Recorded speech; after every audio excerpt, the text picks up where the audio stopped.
bandsawing process gave us a rough shape. Our objective is to have 2 front legs that are perfectly the same shape. To do this, we will be using a flush cut bit, but we need a template for that bit to ride along. The template that I previously made is going to be that guide for the router bit.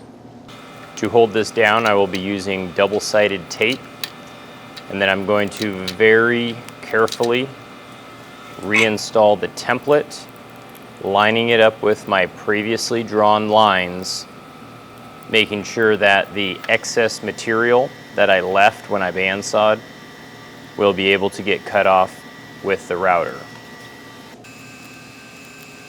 And we'll do that process with the other piece as well.